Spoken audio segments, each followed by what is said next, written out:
മത്തായി എഴുതിയ സുവിശേഷം 3-ാം അധ്യായം. സ്നാപക യോഹന്നാൻ്റെ പ്രഭാഷണം. അക്കാലത്ത് സ്നാപക യോഹന്നാൻ യൂദായിലെ മരുഭൂമിയിൽ വന്ന് പ്രസംഗിച്ചു, മാനസാന്തരപ്പെടുവിൻ, സ്വർഗരാജ്യം സമീപിച്ചിരിക്കുന്നു. ഇവനെപ്പറ്റിയാണ് ഏശയ്യാ പ്രവാചകൻ വഴി ഇങ്ങനെ അരുൾ ചെയ്യപ്പെട്ടത്: മരുഭൂമിയിൽ വിളിച്ചു പറയുന്നവൻ്റെ ശബ്ദം, കർത്താവിൻ്റെ വഴിയൊരുക്കുവിൻ, അവൻ്റെ പാതകൾ നേരെയാക്കുവിൻ. യോഹന്നാൻ ഒട്ടകരോമം കൊണ്ടുള്ള വസ്ത്രവും അരയിൽ തോൽവാറും ധരിച്ചിരുന്നു. വെട്ടുകിളിയും കാട്ടുതേനുമായിരുന്നു അവൻ്റെ ഭക്ഷണം. ജെറൂസലേമിലും യൂദ മുഴുവനിലും ജോർദാൻ്റെ പരിസര പ്രദേശങ്ങളിലും നിന്നുള്ള ജനം അവൻ്റെ അടുത്തെത്തി. അവർ പാപങ്ങൾ ഏറ്റുപറഞ്ഞ് ജോർദാൻ നദിയിൽ വെച്ച് അവനിൽ നിന്ന് സ്നാനം സ്വീകരിച്ചു. അനേകം ഫരീസിയരും സദുക്കായരും സ്നാനമേൽക്കാൻ വരുന്നത് കണ്ട് യോഹന്നാൻ അവരോട് പറഞ്ഞു: അണ്ണലി സന്തതികളെ, ആസന്നമായ ക്രോധത്തിൽ നിന്ന് ഓടിയകലാൻ നിങ്ങൾക്ക് മുന്നറിയിപ്പ് നൽകിയതാരാണ്?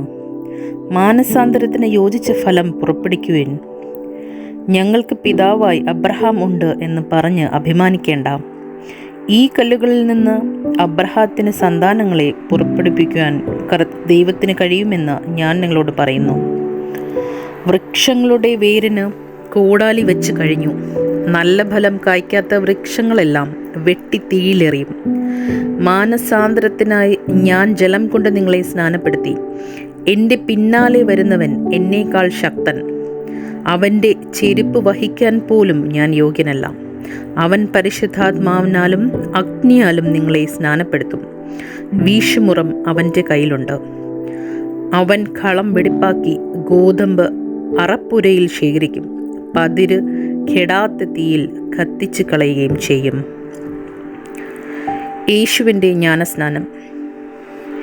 യേശു യോഹന്നാനിൽ നിന്നും സ്നാനം സ്വീകരിക്കുവാൻ ഗലീലയിൽ നിന്നും ജോർദാനിൽ അവൻ്റെ അടുത്തേക്ക് വന്നു. ഞാൻ നിന്നിൽ നിന്ന് സ്നാനം സ്വീകരിക്കേണ്ടിയിരിക്കെ നീ എൻ്റെ അടുത്തേക്ക് വരുന്നുവോ എന്ന് ചോദിച്ചുകൊണ്ട് യോഹന്നാൻ അവനെ തടഞ്ഞു. എന്നാൽ യേശു പറഞ്ഞു: ഇപ്പോൾ ഇത് സമ്മതിക്കുക. അങ്ങനെ സർവ്വനീതിയും പൂർത്തിയാക്കുക നമുക്ക് ഉചിതമാണ്.